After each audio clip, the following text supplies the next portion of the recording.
There are certain monsters in Yu-Gi-Oh! In which you have to practically sell your soul to summon. Today, we will invoke the name of one such monster and attempt to summon the legend of the Duelist Kingdom. The Dark Sage. Yeah, it's me, Ghost with Knife. This is Master Duel. We've said these things before, and there's one other thing that we've said. One other thing that is slowly becoming a bit of an obsession for me. I'm going to try and summon the Dark Sage. Now, I know recently in the Limit 1 event, I jokingly made a Dark Magician deck that was essentially a YOLO pile, where I said, I'm going to try and summon this Dark Sage monster during this event, because this event is a meme. And, spoiler alert for that video, we did not summon the Dark Sage. But something's been eating at me for a while, and I'd like to tell you the story of how this minor obsession began. As many of you know, I've made a few videos on my favorite card in Yu-Gi-Oh! Time Wizard. We've made some silly decks using Witchcrafters, we've made some silly gambling decks with Time Wizard, and it's my favorite monster, and I love using it, and I love the fact that there's actually something you can do with Super Poly with Time Wizard, making it kind of good. But there's one thing I've never done with the Time Wizard, and that is summon the Dark Sage. As you can see on the screen, in order to summon the Dark Sage, you must successfully resolve the Time Wizard's effect, which is to flip a coin, and if you call it right, you destroy all your opponent's monsters. You must successfully resolve this effect while having Dark Magician on the field. After you resolve the Time Wizard's coin flip successfully, you immediately tribute the Dark Magician, and you special summon the Dark Sage. And when you do, you add a spell from your hand to your deck. That's it. That's all Dark Sage does. It's kind of a meme card.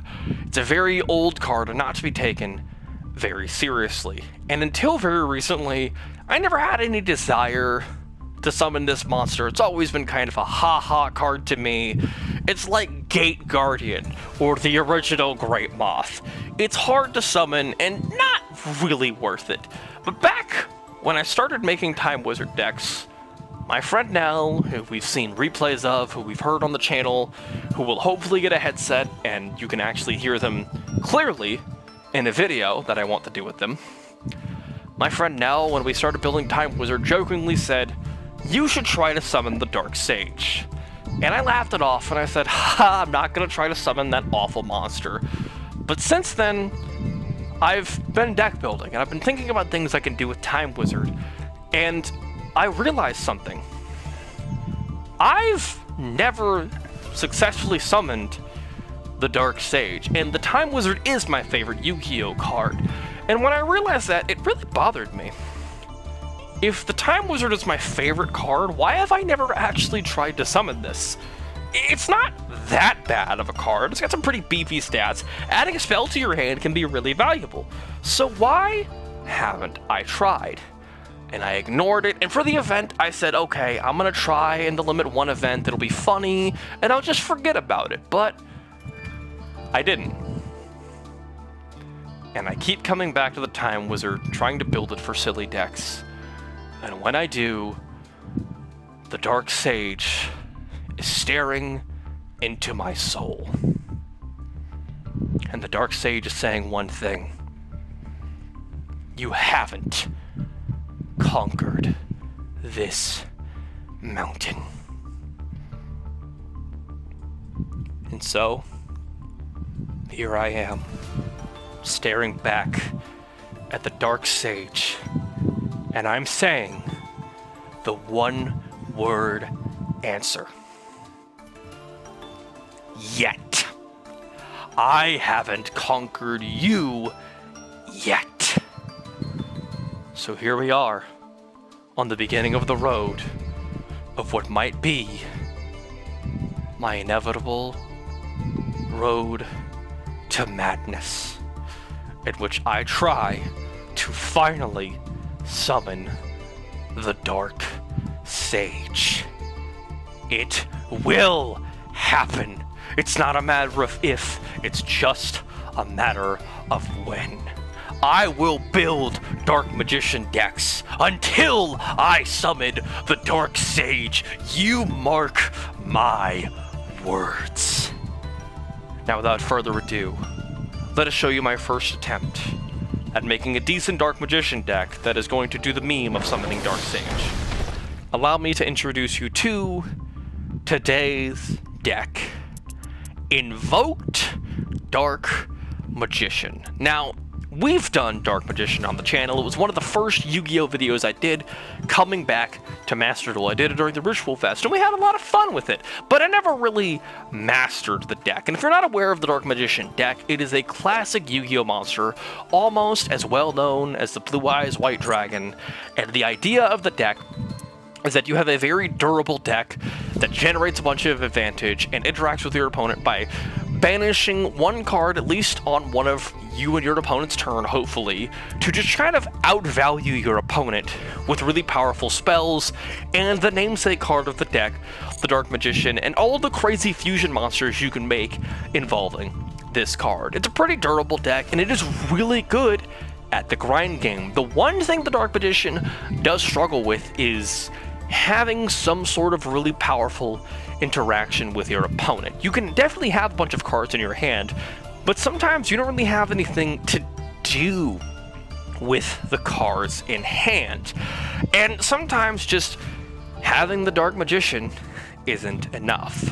This is where Alistair the Invoker comes into play. Alistair the Invoker is a pretty easy monster to slide into a deck like Dark Magician that has very limited space. Alistair the Invoker just needs 3 slots for Alistair and 2 slots for his namesake card, Invocation. If you can fit in Alistair's field spell, Magical Meltdown, that also helps because it is essentially your 4th Alistair, but it is not required for the deck. And outside of the very small 5 slots in the main deck, Alistair brings quite a few powerful toolbox monsters called the Invoked monsters in the extra deck. And as many of you know, the Dark Magician has a few fusion monsters, but nothing it really needs outside of 1 copy of the Dark Magicians, 1 copy of Dark Magician the Dragon Knight, and occasionally some of the other fusion monsters. But again, the space needed for the Dark Magician for the extra deck is very minimal, which goes great alongside Alistair, who needs very minimal space in the main deck. So when I put these two ideas together, it kind of had like a brain blast kind of moment of like, oh, this is genius! Both of these fit together so well. And also on top of this, I decided to add a few Ash Blossoms and Called Bys because that is our other forms of interaction. I know some people are going, Ghost, where's your Infinite Impermanence? Don't you need that card? Typically, yes, but with Alistair, you want more monsters in the graveyard so you can try to use Invocation to fusion summon stuff, which is why I prefer Ash Blossom over Impermanence. And also, we just really don't have room for Impermanence and Ash Blossom in the main deck unless I want to go to 45, in which I really don't want to, especially if I'm trying to summon a monster like the Dark Sage, which requires me to have Time Wizard. Now, we've only got 2 copies of Time Wizard in the deck, meaning it's going to be a little bit harder to draw than normal, but outside of using the Time Wizard and the Dark Magician to summon the Dark Sage, this card doesn't really have a lot of value in the deck, so I decided, 2 will be enough. If I draw it, we draw it, and we'll try it if we get it. Also, we can go ahead and draw a bunch of cards with stuff like Soul Servant, and we can search so much with stuff like Magician's Rod and our Dark Magical Circle that we don't really need more than 2 copies of Time Wizard in the deck. Outside of this, we have a lot of powerful main deck options for Dark Magician. Magician's Rod, the value champion of the deck, Magician's Souls, which helps us summon a Dark Magician from the deck. We have the Dark Magic Circle, which allows us to banish our opponent's card. We can search it with the Rod, and we can go ahead and dig a little bit deeper with it. We have 2 copies of Eternal Soul, which is going to protect our Dark Magician and allow us to recur them, making the deck as durable as it could be. 3 copies of Soul Servant, because this is more advantage generation. We have 2 copies of Secrets of Dark Magic to allow us to fuse with the Dark Magician. And the best part about using Alistair with Dark Magician is it actually gives us more ways to fusion summon our Dark Magician monsters, because Alistair's Spellcaster, and with Invocation we can actually use the Dark Magician and Alistair to summon the Dark Magicians, which is one of our most powerful options in the deck. And when this card is destroyed, we can get another Dark Magician, giving us even further value. We also have the Eye of Timaeus. The main reason we have this is it gives us one more option to try to fuse with the rest of the cards in our deck. You do not need the Eye of Timaeus in this, especially because we have Timaeus themselves, which is the only way of summoning the Dark Magician Dragon Knight, but it is completely fine. You could take it out if you want. I figured I kind of liked it. Plus, there's one more reason having that extra spell in the deck is so powerful. Outside of this, we have some nice one-ofs. Raigeki and Harpy's Feather Duster are two things we can search with the Dark Sage if we summon it, so that way we can try to break our opponent's board. And we also have two copies of Super Poly. I only own 2, and you only really need 2. It gives us 2 more ways to fuse with the cards in our deck, but also it gives us a way to break our opponent's board. But also, this goes really well with the Time Wizard, because the Time Wizard actually has a fusion monster called the Time Wizard Tomorrow, whose requirements are Time Wizard and an effect monster. So if you have a Time Wizard on board and a Super Poly, you can Super Poly with your Time Wizard and their monster and just get a free fusion monster. You remove their monster and get a pretty decent monster of your own, which is pretty sick. Outside of this, we have some pretty niche cards. It's very specific to Dark Magician, but it's fine. The extra deck, like I said, is a bunch of invoked monsters. We have this because in casual games, I've been seeing a lot of Earth-based decks, and having another attribute you can fuse with Invoked with the Invoker is pretty nice, because if you're not familiar, the Invocation card allows you to actually fusion summon with monsters from your field and graveyard, or your opponent's graveyard if you're using an invoked monster. So you can use the Invocation to fuse with your opponent's Earth monster from their graveyard, like a Max C, and get this big monster, banish that monster from the graveyard, do some other nonsense.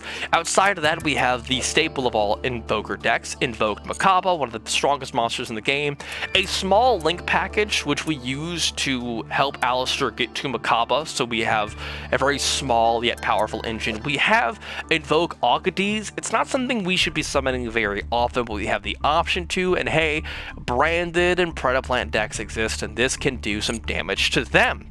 We also have Raijin. Again, this is just another invoked monster in which we can use our opponent's elements to our advantage. And then we have Purgatrio, which we can summon with Mirage, and if we do wind up using an Ash Blossom, we can summon with Purgatrio. We also have a very small Super Poly package using Moo Dragon, Gorura, Starving Venom Dragon, and Draco Stepelia. Basically a bunch of monsters we can use with our opponent's monsters to Super Poly some nonsense. And hey, if we really need to, we can use Super Poly with Dark Magician to summon the Starving Venom Dragon, which sometimes can do work. And that is our very wacky, but honestly pretty interesting Invoked Dark Magician deck. I think this deck is going to do pretty decently on the casual ladder. Let's find out in those games as we begin the journey of trying to summon this damn card. So the first of our games here is against Kaiba, who has a Blue Eyes Chaos Max as their buddies, so I think they're committing to the bit just a little bit.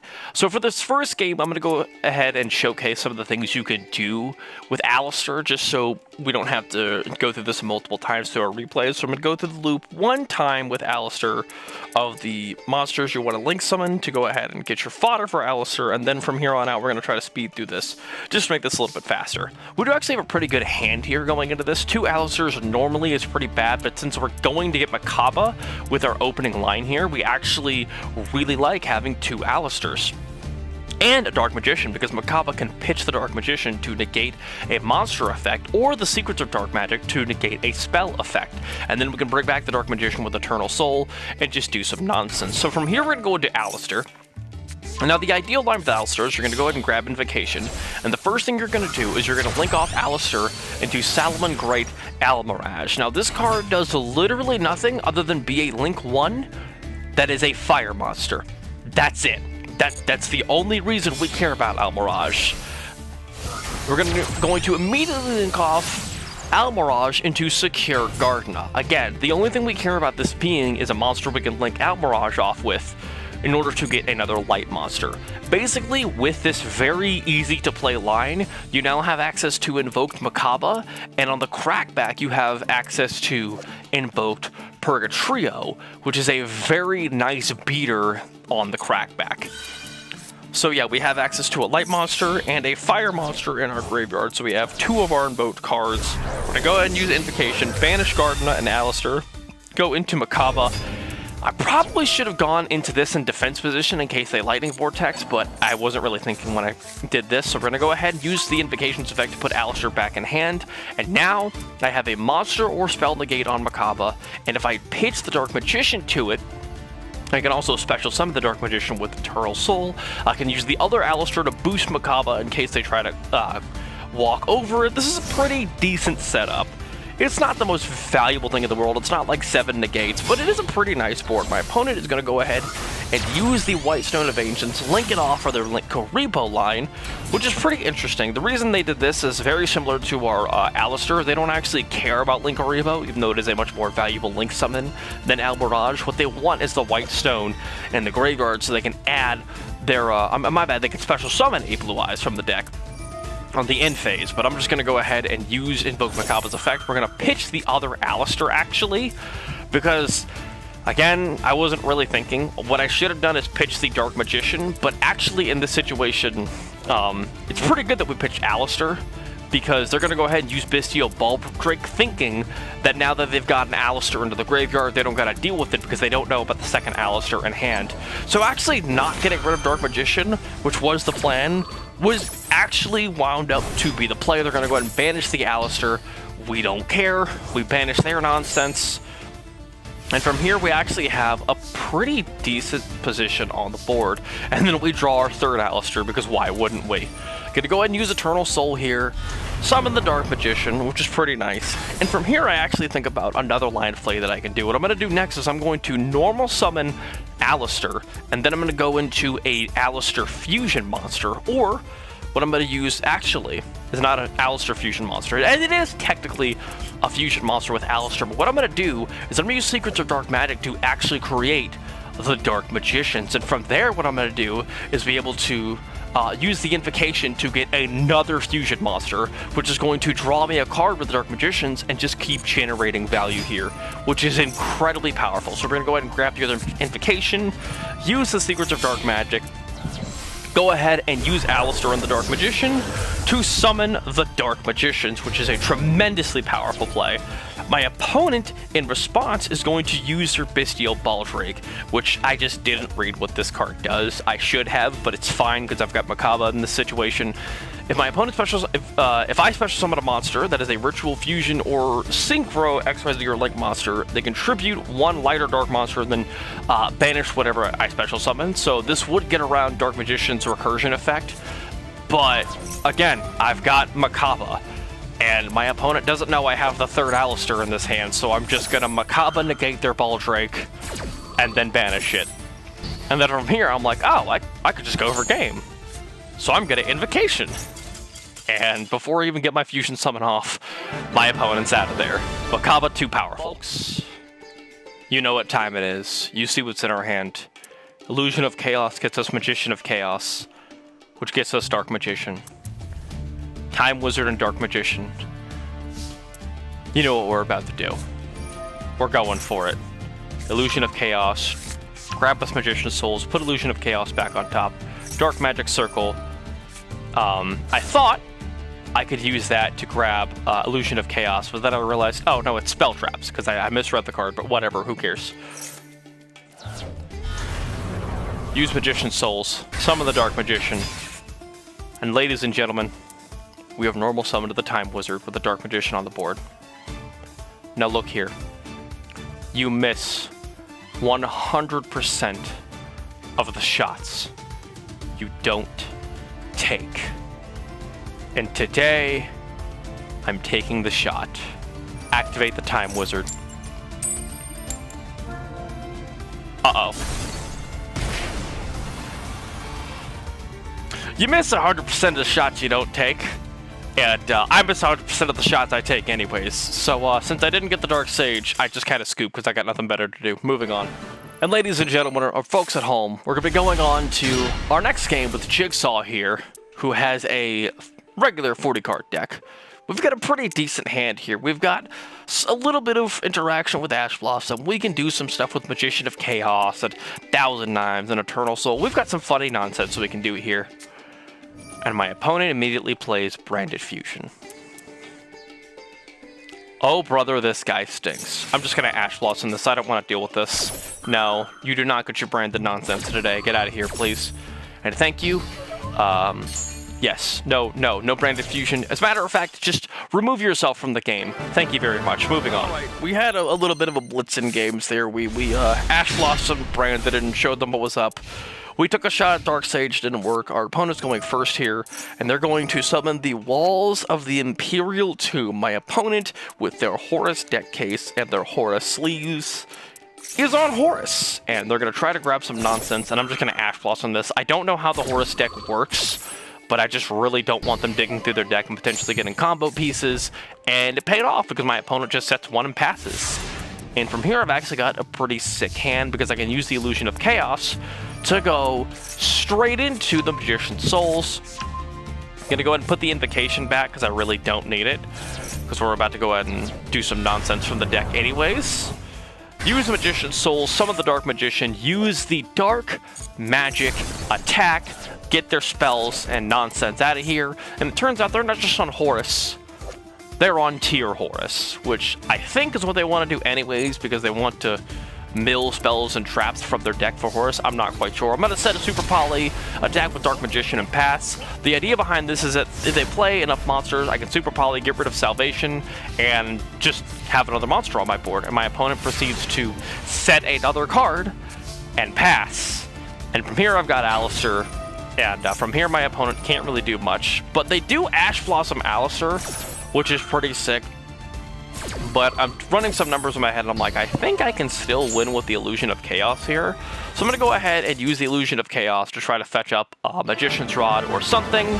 Maybe even Timaeus, but my opponent just decides, nah, I'm good, you got it. Timaeus, I believe, would not have won the game, but would have been pretty impressive. So, moving on to our next game. Alright, we're going first here in our next game. And our opponent is on 40. We are on 42, as you already know. And we're going to go ahead and fast forward to the Alistair line. You've seen this before. Blah, blah, blah. Almirage. Yep, set up our graveyard. Go ahead and grab Makaba. And Makaba here is pretty nice because I can go ahead and, like I said, pitch the Dark Magician, bring it back with Eternal Soul. But this time around, things are a little bit different because I actually have Dark Magical Circle, which is very powerful in this situation. Now, what I should have done here is use Soul Servant to put something that I could grab with Dark Magical Circle on top, play the Dark Magic Circle, and draw on another card with it. I didn't think about it till afterwards. It is fine in this situation because, again, I have Makaba, and having Soul Servant in hand means I have access to a spell negation with Makaba as well. I've also got Eternal Soul, so when I do when I do special summon the Dark Magician, I get a Banish. So I have a Banish and a Negate. I've decided to go ahead and set the Secrets of Dark Magic in case I need to emergency fusion summon the Dark Magician. We'll find out when we get there. My opponent is going to summon the Blue Eyes Alternative Dragon. We are back facing another Kaiba player. And from here, I'm reading the card, and they can get rid of a monster, and I'm like, you know what? I'm just gonna use Eternal Soul here, and I'm gonna banish their Blue Eyes Alternative Dragon. I really don't want to deal with this. Just Benny show, I've got a Negate, and my opponent has apparently had enough, because Blue Eyes is incredibly fragile. Dark Magician is infinitely better than Blue Eyes. Kaiba get wrecked. Next game. Moving on to our next play, my opponent has selected to go second, which is pretty interesting, but my hand is pretty abysmal here. We're going to go ahead and use Magician's Rod, going to go ahead and grab our Circle. And again, like I said last game, what I should do in this situation is Soul Servant into Circle so I can fetch something into my hand. But again, I just didn't really think about it. I'm still getting the experience of trying to learn how to play Dark Magician.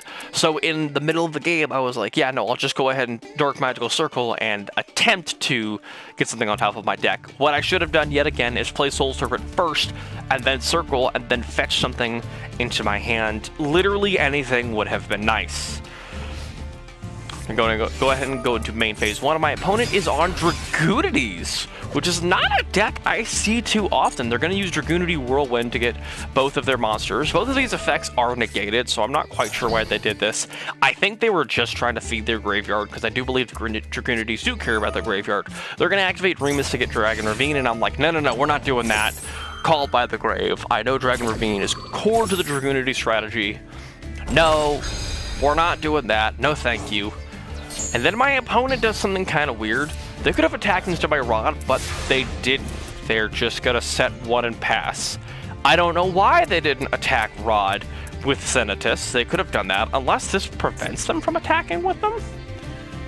It doesn't look like it. Negate their effects. Yeah, no. They could have attacked with it. I'm not sure why exactly they didn't. They could have gotten rid of Rod, and then I'm going to draw into the Alistair. I do believe I rearranged my deck to have Alistair on top, so even though the Soul Servant thing that I should have done didn't work out the way it should have, I still did go ahead and rearrange cards so I can grab Alistair, which Alistair is a very powerful card. I'm going to go ahead and do our Alistair nonsense here. But from this position, things do change, because instead of going for the typical Macabre line here, I notice that I am playing against a Dragoonity player. They do have a wind monster in graveyard, and they do care about their graveyard. And in our extra deck, we do have the Invoked Raijin. This has been taken out of a lot of Alistair packages, but I figured since I had a pretty big extra deck, this would be fine to throw in there in case I do have that one random wind player, and I do, and Raijin is actually very powerful into this matchup because I can just flip their stuff face down so they can't equip their monsters. So I'm going to use their Dragoonity and my Alistair to summon the Raijin, which is very good. Now, my opponent does play this Dragoonity Legion. I think they're about to try and equip something from the grave, but again, I just banished something. I don't know why I was thinking that. So I'm going to go ahead and just activate Raijin, just in case. I have no reason not to, I guess, so go ahead and use Invocation to bring back Alistair. And from here, I'm going to do something very funny that you don't really do too often with Alistair. I'm going to attack with Gardna, which you don't too often. Attack with Rod, and then I'm going to attack with Raijin. I'm going to go ahead and Soul Servant to just put the Illusion of Chaos on top of my deck. There is no reason not to in this current position. I do have a pretty interesting hand here. Only one true piece of interaction. My opponent is going to activate the Whirlwind again, and they're going to immediately Synchro Summon into this Gaia Bulk. Now, again, there's going to be a little bit of a misplay here as well, because as soon as they summon this monster, I'm going to activate Raijin. What I should do is wait until they activate Legion to try to equip the monster to Gaia Bulk so it will fizzle. In my thoughts, I'm thinking, oh, well, I better flip this face down so they can't equip anything anyways. They don't have anything in this position, but I do believe there are some monsters they can equip to their monsters that give their monsters effect immunity. So what I should have done is waited for Legion just in case. In this situation, it doesn't matter, but it's these little things, little ways you can improve your gameplay that go a long way. And this is a nice little learning experience for those of you who are looking for this very weird matchup that is not common. They're going to go ahead and pitch the Remus to grab the Dragon Ravine, and they're going to play Dragon Ravine and pass. Typically, Dragon Ravine is very, very powerful. I don't know why they didn't discard a card and grab a Dragoonity monster. I guess they're just like, I can't really do anything.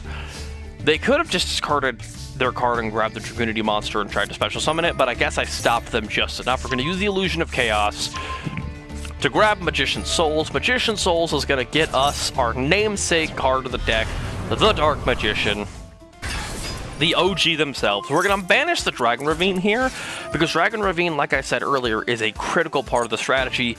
Getting rid of it as much as possible is going to be very powerful. And then I'm going to use the very rare Dark Magician support card, Thousand Knives, which just destroys a monster if you have Dark Magician. And from this position, my opponent can't really do anything. I'm going to get rid of their monster. I'm going to go ahead and use Alistair with the Secure Garden to get a Macabre, put Alistair back in hand. I have a spell and a monster negation, and I also have the ability to flip their stuff face down. So my opponent is going to get out of here. Alright, getting into our next replay here with the Invoked Dark Magician nonsense. We have a interesting hand, to say the least. Now, My thought process going into this hand, and I was like, okay, I don't know what my opponent's playing. Maybe if I need to, I can use Eternal Soul to defend myself with a Dark Magician. I'm going to use Soul Servant to go ahead and grab the circle in the end of their turn. So if I need to special summon Dark Magician with Eternal Soul, I can at least get a banish on my turn. So I'm going to go ahead and set 3 and pass in this position. And my opponent is playing Time Lords. I cannot escape Time Lords recently in my videos, I feel like. My opponent's going to half my life points. I'm not quite sure what else they could be doing with Time Lords. Time Lords do really like burn decks because they just really like to rip through your opponent's life points. I'm going to add the Rod on top of my deck, which Rod is going to go ahead and get me Circle, which is going to let me go ahead and go through a little bit more of my deck. Go ahead and try to do something with the top of my deck. Nothing really comes out of it, though. I'm going to go ahead and use the Eternal Soul to banish their face down card. My thought process here is that I'm not too worried about the Time Lord. It's going to shuffle back on their turn anyways. I want to get rid of this in case it's some sort of battle trap, and it turns out my opponent is playing Time Lord Burn with Secret Blast. Now, unfortunately, I can't really do anything to Secret Blast in response. I probably should have banished the Time Lord, but it's fine. I think I'll have enough life points to get through this. I'm going to go ahead and use Soul Servant to draw a card. The top card of my deck is Super Poly. Now, I could have tried to use Timaeus and do some nonsense, but from this position, I feel pretty comfortable. If we do have to get rid of Dark Magician, I can bring it back with Eternal Soul, get another banish, and I can use Timaeus as a Super Poly target in case I really need to. So I'm going to go ahead and end my turn. I'm not too worried about what my opponent's going to do here. The Time Lord gets shuffled back. My opponent tributes my Dark Magician to summon a Kaiju. Now, Time Lord Kaijus is not something that I expected to play today, but yeah, we're here now. Now, tributing my Dark Magician was the worst thing they could have done, because I can just bring it back with Eternal Soul and banish this now summoned Time Lord, which is exactly what I'm going to do here. I'm going to resummon the Dark Magician. There's one thing you can say about Dark Magician, and that is that it is a very durable deck. It doesn't have a lot of points of interaction, but it can bring back Dark Magician to be really, really annoying over the course of the game. We're going to Super Poly. I thought I could Super Poly with their Kaiju, but I think because of the type and attribute difference, there's nothing out of my deck that I can grab. I could grab like Draco and Garura, but I couldn't really do anything with those. So instead I decided to go to the Dark Magicians. My opponent is going to attack the Dark Magicians, and from here, I had a thought process of like, okay, I'm going to grab the Dark Magician from grave, grab the Dark Magician girl from deck, and then I was like, no, I can just grab both Dark Magician and Dark Magician girl from my deck, and then on my turn, use the Eternal Soul, grab back Dark Magician, banish this, and just go for game. And my opponent apparently saw that line, and they decided enough is enough. Get out of here, Time Lord Kaijus. You got no business fighting Dark Magician. Alright, back into it with another Invoked Dark Magician game. We're going first here. We have a pretty interesting hand here. I'm going to go ahead and do the thing that I should have done a while ago, which is Soul Servant. Going to go ahead and put the field spell on top of it, a Dark Magic Circle. My opponent is going to Ash to stop me from grabbing the field spell, which is pretty rough under a lot of conditions, but I do just have an Illusion of Chaos, so I'm like, alright, cool, I'm going to go grab Rod. Put Illusion of Chaos back on top. Use Rod, grab that field spell that I literally was about to go grab anyway, so we went around and got it the long way. It's going to go ahead and use the field spell to grab my Eternal Soul. Got a copy of Called By on the board. And my opponent, I don't know if they brick super hard or what, but they're just going to go ahead and try to set one and pass. And in response, I'm going to activate the Eternal Soul. That's right, Dark Magician's in my hand, homie. And I'm just going to go ahead and banish your card. You don't need that nonsense. Thank you very much. I'm going to go ahead and get another Dark Magician, meaning I can reactivate the Eternal Soul here. And now we're going to get on the game plan of Dark Magician Beatdown. Oh, remember that Soul Servant in the graveyard? I'm going to go ahead and use it to draw a card. Going to grab myself an Alistair. And from here, we're going to do our Alistair nonsense. Now, I do decide to end this on Makaba, so I can have a monster negate in case things go wrong. If they have something like a Gorge or something. I'm going to go ahead and use the invocation to put Alistair back in hand, so I have a negate in case they have some sort of nonsense. We're going to go ahead and attack. Our opponent has nothing in response, and now we get that awesome win screen. Dark Magician, Dark Magic, attack this fool out of here. Get out of here. No one wants your nonsense, Despia. Thank you and good night. Next game, please. Alright, getting into our next replay here. We have another fine Dark Magician hand. We can get the engine going here. I'm going to go ahead and use the Illusion of Chaos, and my opponent is going to immediately Ash Blossom it, which is a little bit rough, but it's fine, because I'm just going to go ahead and call it by, because I really want to try to get my engine online with Dark Magician here. I don't know what my opponent's playing, so I'm like, you know what, this called by is basically free. I don't really care if, I didn't really care in the last game if I got Ash, because I had other things to do in my hand, but this time I do. So I'm going to go ahead and use the Illusion of Chaos to grab myself a rod, use the rod to grab the circle, use the circle to grab the Secrets of Dark Magic, and then from there I've got a Super Poly and a Secrets of Dark Magic. The idea behind this is that I can Super Poly with the Magician's Souls if my opponent goes off on a big rampage and starts summoning stuff, and Secrets of Dark Magic can get me into the Dark Magicians if I really need be. My opponent, though, decides to set 3 cards and pass. Now, on the end of my opponent's turn, I'm going to go ahead and use my Dark Magician and the Magician's Rod to fusion summon out the Dark Magicians, so they can go ahead and do their thing. So now, if a spell or trap is activated, I can draw a card, which is pretty powerful. So I'm going to go ahead and use the Illusion of Chaos, grab another Rod, just because that's the resource loop. You use the Magician's Rod to try to grab the Soul Servant. My opponent is going to call by the Magician's Rod in grave, negating the Magician's Rod on board, which is a pretty commendable play by my opponent. Very well done. I got pwned there. Like, no jokes or memes. That's serious. But I do get to draw a card off of this, which we do get to draw the Illusion of Chaos again. I'm going to use the Magician's Souls to go ahead and summon a Dark Magician from deck. And here what I'm going to do is I have a really interesting quandary. Do I banish the back row, or do I banish the face down monster? I'm more scared of back row, so we're going to banish it, and it's going to be a Roulette Spider. Now, why the hell my opponent has this, I don't know, but I'm game. And then my opponent flip summons Dice Jar. We get a 2. My opponent gets a 5. I take 2,500.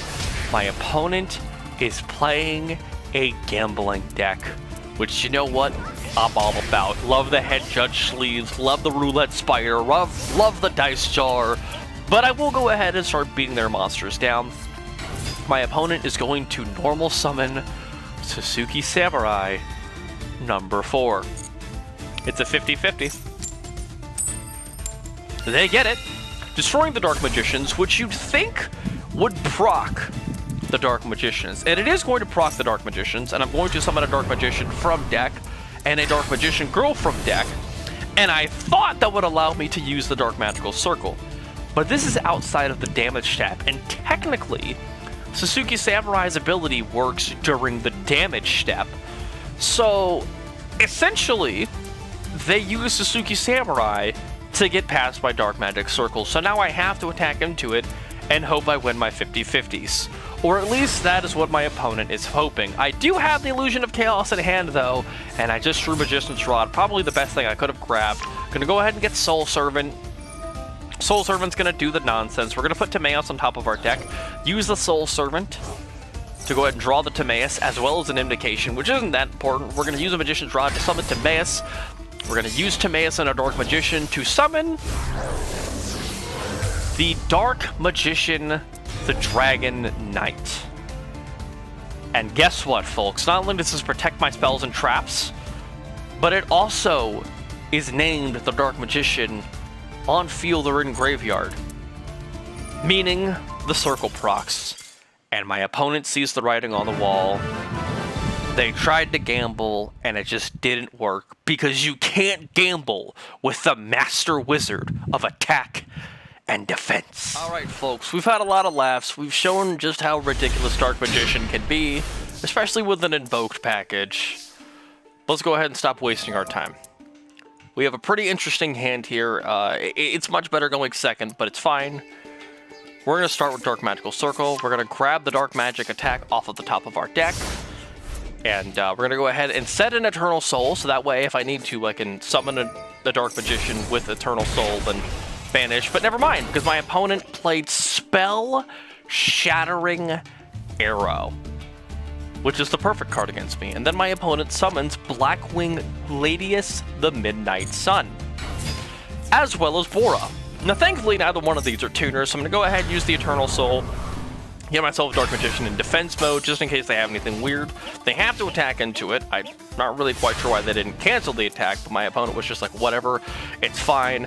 Now this turn is going to look weird, folks, but trust me, there's a reason behind everything I do.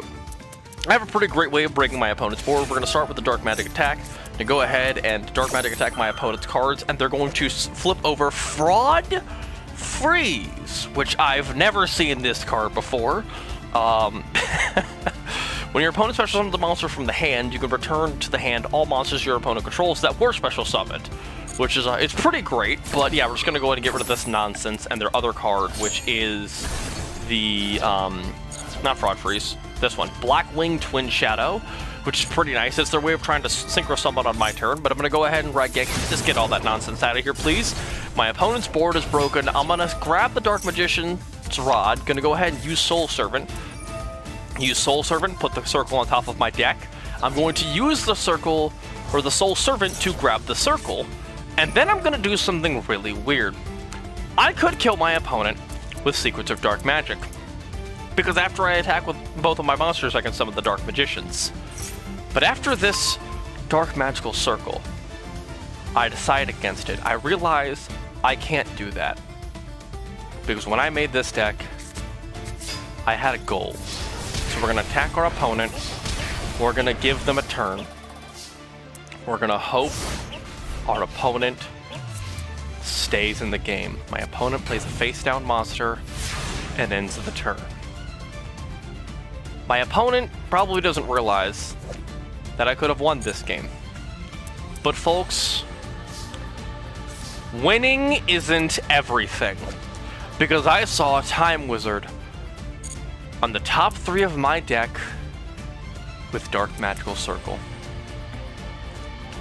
We've knocked on this door once, folks, and what better way to end this episode by knocking on this door one more time.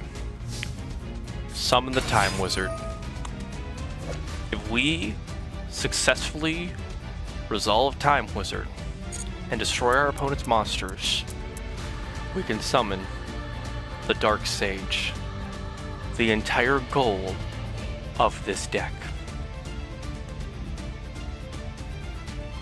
We've done a lot of nonsense with this deck. We've shown the power of Invoke, we've shown the durable engine that is Dark Magicians, and now it is time, ladies and gentlemen, to knock on the door and show our opponent what's up with the Dark Sage. Heads, son of a bitch. Activate Eternal Soul. Dark Magician and Circle, banish their monster. Yeah. Set another Eternal Soul, just do some deck thinning. Hope we draw Time Wizard on the crackback. And my opponent, after seeing me attempt to summon the Dark Sage, decides to go out on their own terms. And even though I won, I did not accomplish my goal of summoning the Dark Sage.